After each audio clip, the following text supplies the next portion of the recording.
We turn back now to one of our top stories involving the future of Cuba's economy. Cubans living in exile wonder if the U.S. cutting its oil supply from Venezuela and now possibly Mexico is enough to finally help the economy collapse and lead to a change in regime. Island life is grinding to a halt as gas lines stretch for miles and the power goes out for good.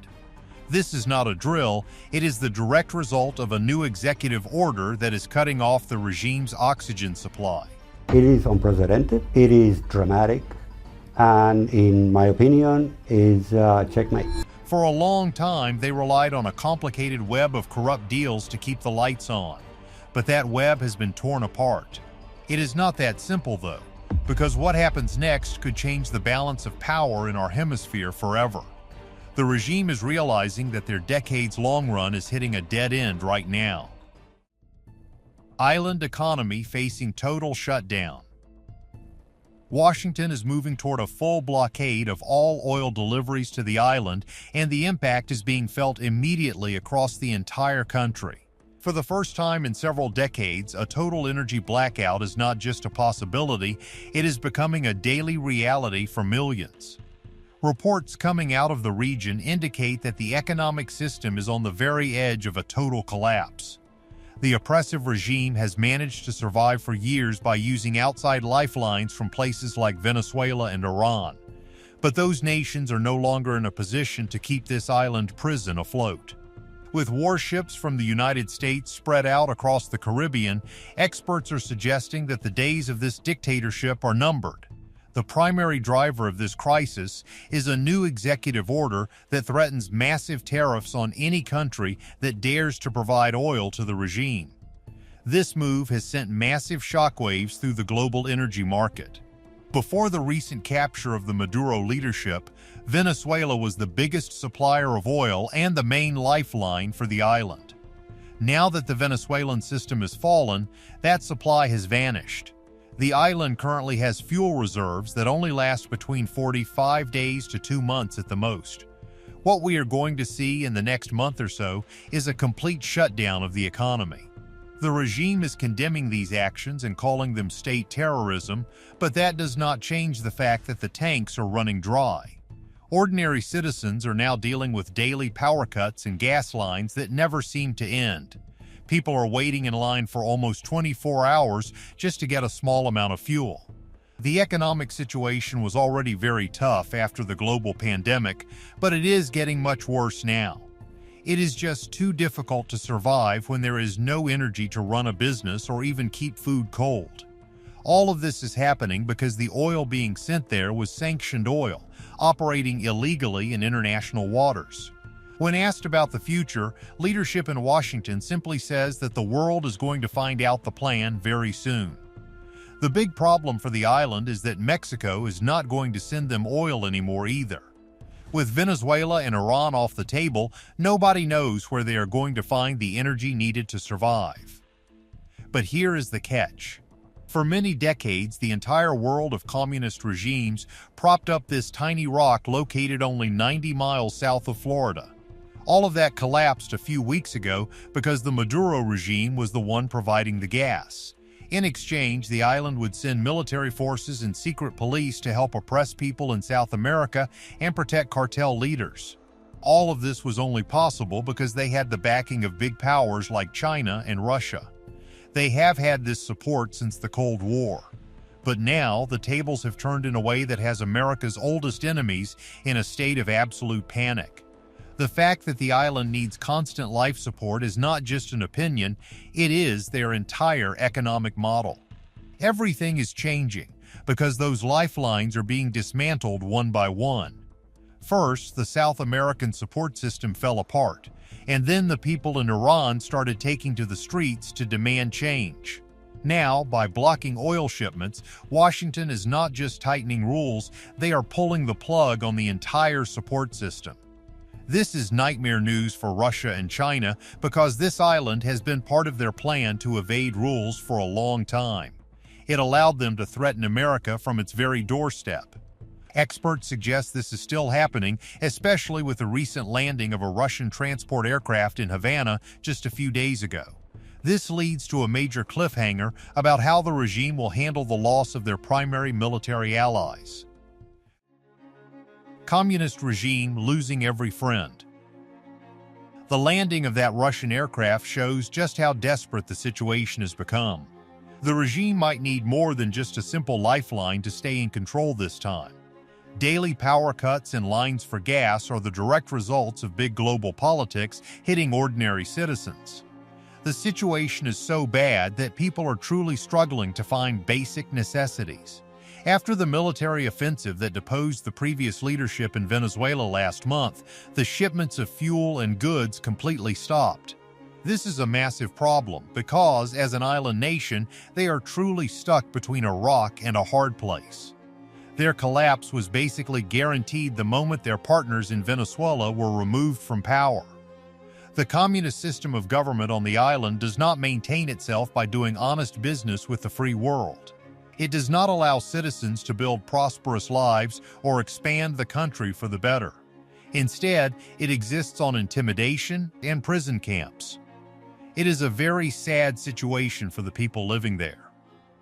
Because of this, the island does not really export anything except corruption. And get this, only other corrupt regimes want to import corruption. Once those partners are gone, the entire economic system falls apart. No one wants to do business with a country that only offers thugs to help oppress local populations.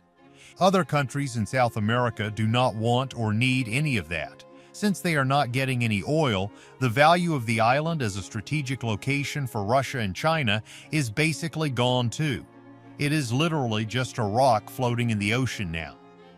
Many experts believe this is a total checkmate. No modern economy can function without energy, and the island does not have any other way to produce it. If Venezuela was the heart pumping oil into the island to keep it alive, and that heart is stopped, there is nowhere else to turn. China is the world's largest oil importer, so they do not have any extra fuel to give away for free. Russia needs every drop of oil they have for their own conflicts in Europe. Yeah, about that. The oil that Iran was sending to the island actually came from Venezuela originally. Venezuela had a failing system and could not refine its own oil into gasoline. They had to send it all the way to Iran to be processed, and then Iran would send some of it back to the island. With the Venezuelan system gone, that entire circle has been broken. The island is now literally floating in the water without any help. This is a nightmare for Russia because if the island has no power or infrastructure, the cost of keeping a base there goes through the roof. It is no longer a low-cost way to mess with the United States.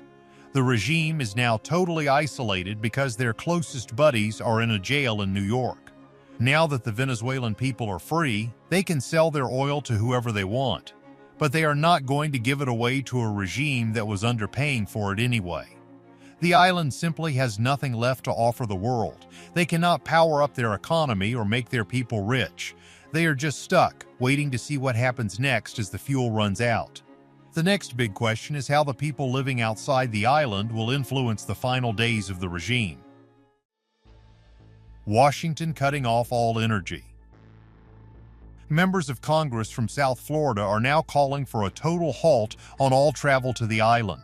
They also want to stop remittances, which is the money that people in the United States send to their family members living under the regime. This is a huge deal because those payments and travel represent the second largest source of income for the government. If there is no oil and there are no vehicles moving, travel is going to stop anyway. If people in America postpone their trips because they are upset with the regime, the government will have zero cash left. The economy is basically finished. They cannot export corruption anymore because their best buyers are gone, and visitors are not going to show up to an island with no electricity. Everything is grinding to a halt. If you are in charge of that island, you have to look in the mirror and decide if you really want to keep going. What we are watching right now is the pressure that will likely make the leadership give up. Many people are wondering if the total collapse will be a major event in 2026. It certainly seems possible because they rely so heavily on that one source of oil that is now completely cut off. In about 6 months, the economy will be in much worse shape than it is today. By the end of the year, the ruling class might be in a position where they have to strike a deal with the United States or allow a free and fair election. That would be a wonderful thing for the people living there. It would be great if the citizens finally had a say in how their country is run. Think about what this would mean for the entire world. This island is one of the last places where Russia and China have any influence in our part of the world. Getting them out is a very good thing for peace and safety. If no oil is coming in, the regime has zero leverage to negotiate. They cannot tell the United States what to do or set the terms for a deal. This means the best deal the leaders can hope for is safe passage to flee to another country like Russia. They might get to spend the rest of their lives there while a new government takes over at home. Just a few months ago, these corrupt regimes were propping each other up at the expense of their own people. But in 26, we could see a totally different system where people prosper from their own resources and trade with the free world. Capitalism has the ability to pull people out of poverty, which is something that communism simply cannot do. The shift in energy policy is allowing for a type of diplomacy that was impossible before. By enforcing rules and seizing tankers, the tower of corrupt allies is falling down. This is why there is unrest in the Middle East and why South American regimes are failing. The bottom block has been pulled out, and everyone is watching the crash. The situation is becoming so intense that many wonder if a peaceful transition is actually possible in such a short time. Havana running out of time. Previously, governments would just write up some rules and call them sanctions, but they never really did anything to enforce them. They did not work because there was always a way around them. But now, that has changed. If you turn off the lights, the population tends to get very upset with the people in charge. This is a moment where the regime could definitely fall. It was propped up by oil that was sold to generate cash for the corrupt government. Control the oil and you control the money. This creates the leverage needed to negotiate for a better future. The island is only 90 miles from Florida, and having Russian military aircraft landing there is not something anyone wants. If the lights go out and there is no gasoline, those foreign forces are not going to be very effective. They will not be able to run their schemes or spy on other countries. This is the part that many people have been missing. Because the island has been a hub for evading rules, its collapse will cause huge problems for Russia and China. Their ability to mess with other countries is disappearing every single day in a peaceful way. There is no war being waged, it is just a matter of controlling what happens in America's backyard. This is going to result in massive levels of freedom for people all over the region. South America was not better off when these regimes were colluding to export criminal activity. They were hosting bad actors and strengthening cartels. All of that was fueled by a lack of rules and open borders. Now that those systems are being shut down, criminals have nowhere to go. This has huge implications for major conflicts in Europe and the race for new technology like artificial intelligence. Everyone needs energy to win, and the bad actors are running out of it. What do you think happens to the leaders once the oil finally runs out? Do you think the transition to democracy will happen before the end of 26? Let me know your thoughts in the comments below. If you found this information valuable, make sure to hit the like button and subscribe to the channel for more deep dives into the stories that shape our world. We will see you in the next one.